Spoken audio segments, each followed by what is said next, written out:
जय गुरुजी संगत जी, आप सुनने जा रहे हैं गुरुजी का हमेशा की तरह एक अद्भुत चमत्कार, अमित जी का सत्संग। इस सत्संग में एक ऐसा अनुभव छुपा है जो शायद आपके जीवन को भी भीतर से हिला दे। संगत जी, गुरुजी हमेशा कहते थे कि सत्संग को पूरा सुनना चाहिए, तभी उसकी ब्लेसिंग मिलती है और उनकी किस्मत बदल जाती है अगर वो पूरा सत्संग सुन ले या सुना दे, क्योंकि सत्संग सुनने वाले और सुनाने वाले दोनों का भला होता है और दोनों को मैं ब्लेसिंग्स देता हूँ।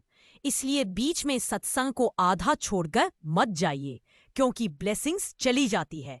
और सुनो गुरुजी चैनल को सब्सक्राइब जरूर करके रखिए, ताकि आप आगे भी लेटेस्ट सत्संग सुन सके और गुरुजी की ढेर सारी ब्लेसिंग्स कलेक्ट कर सके। संगत जी, अगर आप भी अपना सत्संग शेयर करना चाहते हैं तो कृपया अपना वॉइस नोट साफ आवाज में व्हाट्सएप पर भेजिए। तो आइए सुनते हैं अमित जी का ये चमत्कारी सत्संग। मेरा नाम अमित है और मैं किसी सत्संगी बाबा का भक्त नहीं हूं, बल्कि सच कहूं तो मैं उन लोगों में से हूं जो इन बाबाओं की पोल खोलने को जिंदगी का मकसद मानते हैं। मेरा यूट्यूब चैनल है जिस पर मैं इन तथाकथित भगवान बने बैठे लोगों के नकली चमत्कारों की असलियत दिखाता हूं, वीडियो बनाता हूं, एक्सपोज करता हूं और लोगों को चेताता हूं कि अंधभक्ति छोड़ो, दिमाग से सोचो। शुरुआत ऐसे नहीं हुई थी। मैं भी कभी आस्तिक था।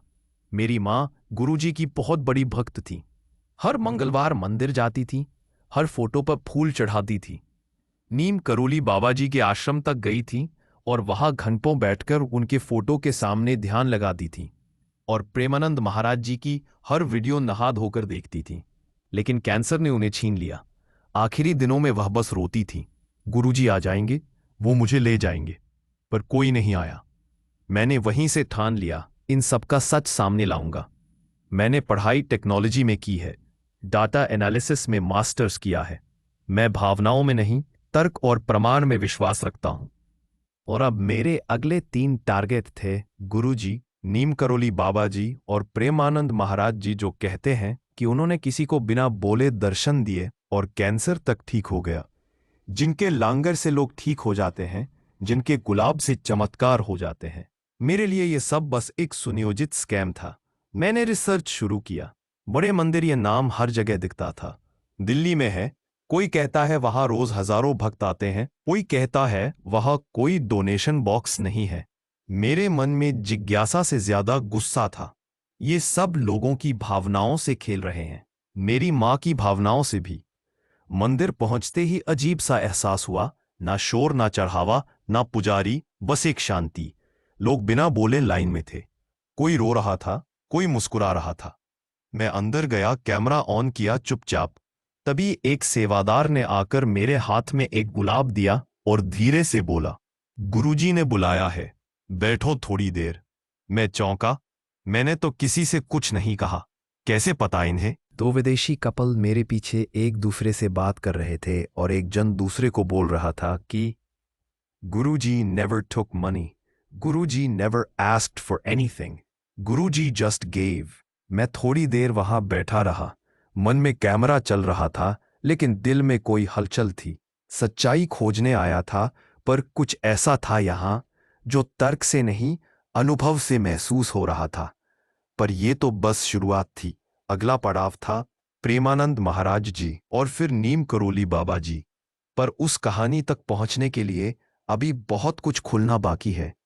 बड़े मंदिर से लौटे हुए 2 दिन हो चुके थे। ना कोई रिकॉर्डिंग हुई, ना कोई एक्सपोज। बस मन एक अजीब सी शांति में डूबा हुआ था। पर मैं वो आदमी नहीं हूं जो एक अनुभव से सब बदल दे। कन्फर्मेशन चाहिए था। अगर सच में गुरुजी में कुछ था, तो वही चीज मुझे प्रेमानंद महाराज जी के सत्संग में भी महसूस होनी चाहिए थी, क्योंकि उनके बारे में भी वही बातें फैली हैं। बिना छुए बीमारी ठीक कर दी, आंखों में देखकर भविष्य बता दिया, बोलते नहीं फिर भी सब जान जाते हैं। और सबसे बड़ा कारण, मेरी माँ उनकी बहुत बड़ी भक्त थी। तो इस बार मैं गया वृंदावन, जहां प्रेमानंद जी का सत्संग चल रहा था।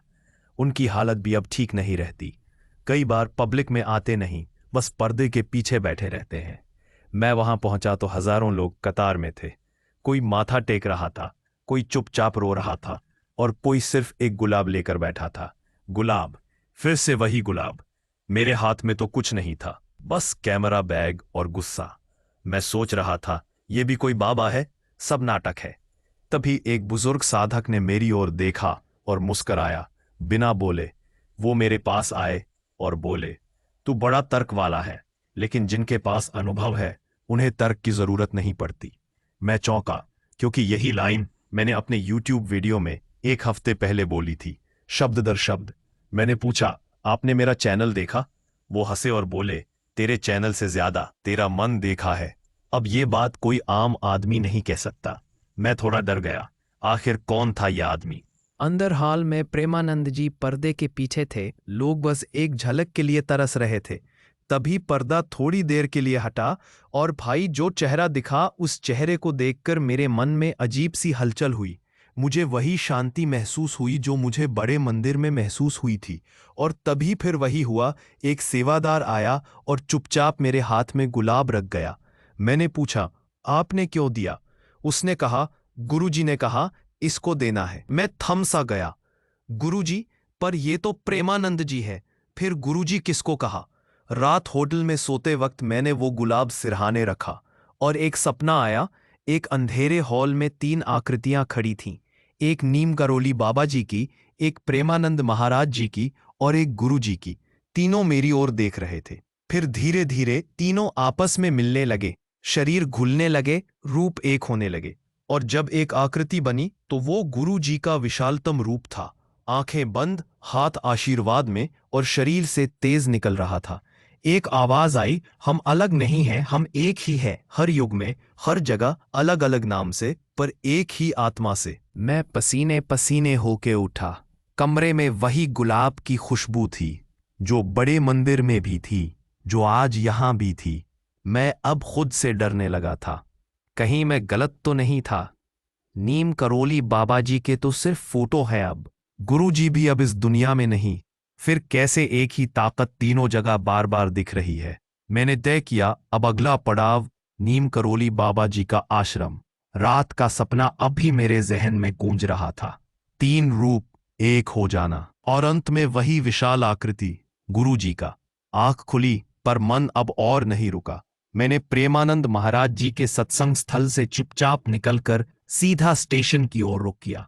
अब गंतव्य था कैची धाम, उत्तराखंड की पहाड़ियों में बसा हुआ वो स्थान जहां नीम करोली बाबा जी ने अपना अंतिम समय बिताया था, जहां से वो लाखों लोगों के जीवन में चमत्कारी परिवर्तन लाए। क्योंकि अब मुझे यकीन होने लगा था, ये सब अलग अलग व्यक्ति नहीं हैं, ये सब एक ही चेतना के अलग अलग रूप हैं। और अगर उस चेतना का मूल केंद्र कहीं है तो वो शायद वही है जहां बाबा लक्ष्मण दास, नीम करोली बाबा जी ने जीवन का अंतिम चरण बित। रास्ता लंबा था, लेकिन मन एकदम स्थिर था। ना कोई बेचैनी, ना कोई डर, बस एक खिंचाव, जैसे कोई बुला रहा हो। टैक्सी ड्राइवर ने पूछा, पहली बार जा रहे हो कैंची धाम? मैंने कहा, हां। वो मुस्कराया और बोला, फिर तो बुलावा आया है। यहां कोई ऐसे ही नहीं आता। जब कैंची धाम पहुंचा तो वहां का माहौल अलग ही था। घने जंगलों और पहाड़ियों के बीच हनुमान जी का मंदिर, बाबा जी की समाधि और सैकड़ों भक्त, पर कोई शोर नहीं, बस शांति, गहरा मौन और एक अलौकिक ऊर्जा। पहली बार बिना कोई प्रश्न लिए, ना कैमरा चालू किया, ना दिमाग में एक्सपोज का ख्याल आया, मैं बस बैठा रहा, आंखें बंद करके। मैंने ना कोई फूल खरीदे थे, ना कोई प्रसाद लिया था, पर वहां बैठे बैठे फिर वही खुशबू आई, गुलाब जैसी। अब ये तीसरी बार था, बड़े मंदिर में, प्रेमानंद जी के सत्संग में, और अब यहां। मेरे पास एक बुजुर्ग साधु आकर बैठ गए। कुछ देर चुपचाप रहे, फिर बोले, तू आया है देखने, पर देखने वाला अब तू नहीं रहा। मैंने पूछा, क्या मतलब? उन्होंने बस यही कहा, जिन्हें तू अलग अलग मानता रहा वो सब मिलकर तेरे पास पहले ही आ चुके हैं, और अब तू वहां बैठा है जहां कोई शरीर नहीं, बस चेतना है, अमर, अखंड और गुरु के रूप में। मैंने ना नींद ली, ना ध्यान लगाया। तभी मेरी आंखों के सामने मानो हवा में हल्की धुंध बनने लगी। 3 आकृतियां सामने थीं, बाबा नीम करोली जी, प्रेमानंद महाराज जी और गुरु जी। और फिर धीरे धीरे वो सब फिर एक होने लगे। और जब रूप एक हुआ तो वो था गुरुजी का दिव्य स्वरूप।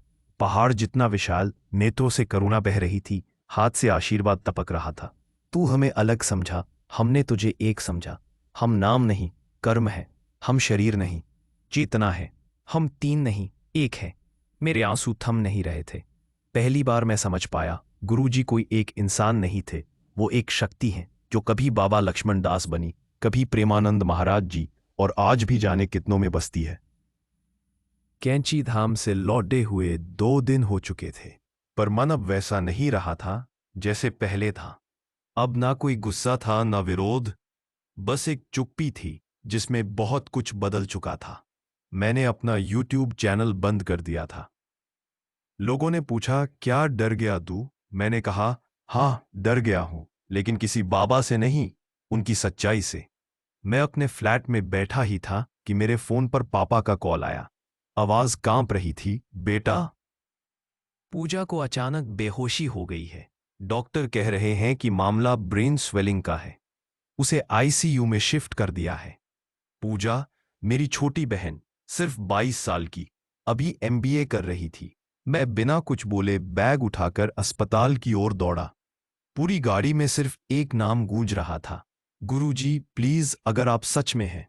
मैं अस्पताल पहुंचा तो पापा चुपचाप खड़े थे।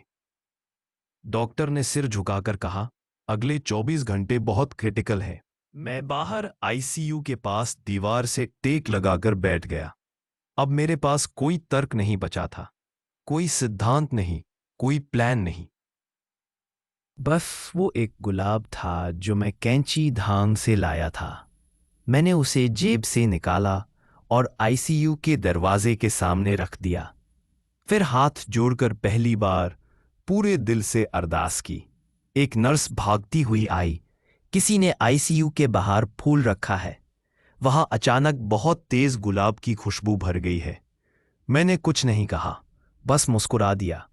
उस रात ICU में पूजा की हालत बहुत अनस्टेबल रही। हर कुछ घंटे में डॉक्टर अपडेट्स दे रहे थे, कभी पल्स डाउन, कभी ऑक्सीजन कम। लेकिन सुबह होते होते डॉक्टर ने आकर कहा, हम खुद नहीं समझ पा रहे कि ये कैसे हुआ, पर अब रिपोर्ट्स नॉर्मल है, वो खतरे से बाहर है। पापा ने मुझे गले लगा लिया और मैं बस वही गुलाब उठाकर चुपचाप ICU की खिड़की के पास रखाया। मैं घर लौटा, पूजा स्टेबल थी, थका हुआ था, लेकिन दिल में हल्कापन था। रात को नींद आई और फिर आया वही सपना। इस बार गुरुजी अकेले थे, कोई और रूप नहीं, बस वो, उनके पीछे असीम प्रकाश। उन्होंने मेरी ओर देखा और कहा, अब तुझे तर्क नहीं चाहिए, अब तुझे सिर्फ सेवा चाहिए। जिस दिन मैंने पूजा को ICU में देखा, उसी दिन मेरे अंदर का वो घमंड टूट गया जो खुद को सत्य का खोजी समझता था। सत्य खोजा नहीं जाता, वो प्रकट होता है जब समय आता है। और मेरा समय गुरुजी ने तय किया था, अब बस समर्पण बाकी था। मैंने पहली बार गुरुजी का गुलाब अपने माथे से लगाया और कहा, अब आप जहां कहोगे मैं वही करूंगा। बहन अब ठीक थी, डॉक्टर तक हैरान थे, और पापा अब हर रोज उस गुलाब को मां की तस्वीर के सामने रख देते थे। धीरे से कहते, तेरी मां तो आखिरी दिन तक गुरुजी को याद करती रही, काश तू तब उस पर यकीन कर लेता तो शायद उसका भरोसा अधूरा न जाता। मैं कुछ नहीं कह पाता, बस चुपचाप गुलाब को तस्वीर के पास रख देता हूं और आंखें झुका लेता हूं। 3 हफ्ते बाद मैं फिर से बड़े मंदिर पहुंचा।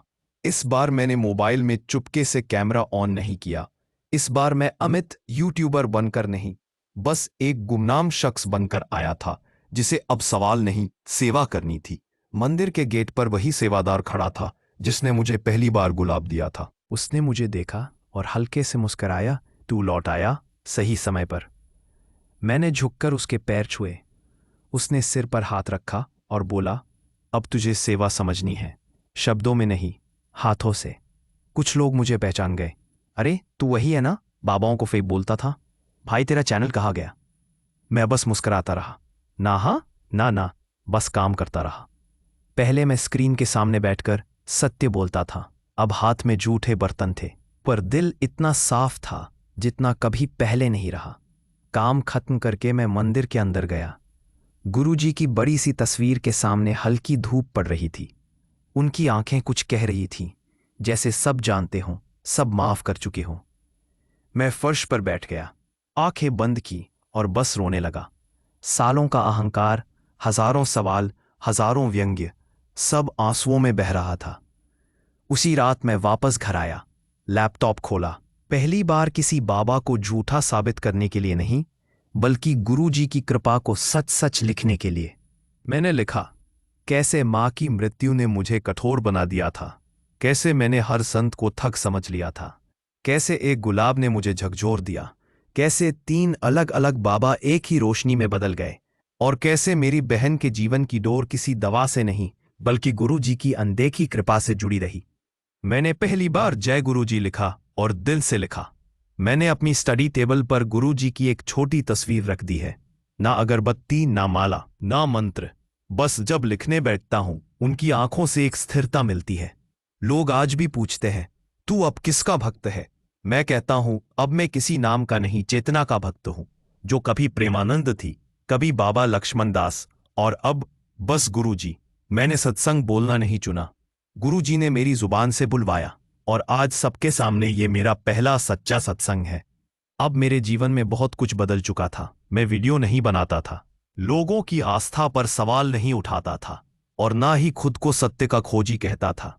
अब मैं सिर्फ एक चीज जानता था, गुरुजी है, और वो हर उस रूप में है जहां भक्त का विश्वास हो। मैं अपनी स्टडी टेबल पर बैठा था, गुरुजी की तस्वीर के सामने। कंप्यूटर पर वही फाइल खुली थी जिसमें यह सत्संग लिख रहा था। अचानक आंखें भारी लगने लगी, नींद सी आई, लेकिन यह नींद नहीं थी, ये कोई खिंचाव था भीतर की ओर। मैं एक अंधेरी पर शांत जगह पर खड़ा था। वहां कुछ भी नहीं था, न जमीन न आसमान, सिर्फ शून्य। और फिर सामने 3 आकृतियां प्रकट हुई। पहले नीम करोली बाबा जी, सादा चादर ओढ़े, शांत मुस्कान। फिर प्रेमानंद महाराज जी, गंभीर नेत्र पर करुणा से भरे। और अंत में गुरुजी, एकदम वैसे ही जैसे बड़े मंदिर की तस्वीरों में। तीनों कुछ नहीं बोले, बस मुझे देख रहे थे। फिर धीरे धीरे, बिना किसी ध्वनि के, नीम करोली बाबा जी और प्रेमानंद जी गुरुजी के भीतर समा गए, जैसे नदियां समंदर में समा जाती हैं। अब वहां सिर्फ एक रूप बचा था, गुरुजी का, लेकिन इस बार उनका आकार बदल रहा था। वो बढ़ रहे थे, विशाल हो रहे थे, इतने ऊंचे कि मैं सिर्फ उनके चरण देख पा रहा था। उनकी ओर से कोई शब्द नहीं आए, कोई आदेश, कोई सीख, कुछ नहीं। पर मेरे अंदर से कुछ टूट गया, या शायद कुछ खुल गया। मेरे भीतर के सारे सवाल, सारे विरोध, सारे भय जैसे किसी नदी में बह गए। एक पल के लिए ऐसा लगा गुरुजी मेरे भीतर प्रवेश कर गए हैं। अब वो मुझसे बाहर नहीं है, अब वो मैं है। मैं बिस्तर पर था, आंख खुल चुकी थी, कमरे में गहरी चुप्पी थी, पर मन में अपूर्व शांति थी। मैंने गुरुजी की तस्वीर की ओर देखा। अब वो तस्वीर नहीं लग रही थी, वो जैसे आईना बन चुकी थी, जिसमें मैं खुद को नहीं, उन्हें देख रहा था। मैं अब भक्त नहीं हूं, न प्रचारक हूं, न विरोधी। मैं बस एक माध्यम हूं। जिस दिन से मैंने ये सत्संग लिखना शुरू किया, उस दिन से मेरी कलम मेरी नहीं रही। हर शब्द, हर पंक्ति, हर आंसू गुरुजी ने खुद लिखवाया है। मैं ढोंग पकड़ने निकला था, पर जिसने मुझे पकड़ लिया वो तो स्वयं सत्य था। मैंने 3 को अलग समझा, पर वो तो एक ही था, एक ही चेतना, जो कभी लक्ष्मण दास बनकर आई, कभी प्रेमानंद बनकर, और कभी गुरुजी बनकर। और अब मेरे भीतर भी। ये मेरा सत्संग नहीं है, ये उनकी लीला है। जय गुरुजी। संगत जी, ये था अमित जी का सत्संग। आप अंत तक बने रहे, इसलिए गुरुजी ने आपको भी जरूर ब्लेस किया होगा। आप इस सत्संग को अपने दोस्तों, परिवार वालों के साथ जरूर शेयर करिए। क्या पता किसी और की टूटी उम्मीद भी जुड़ जाए।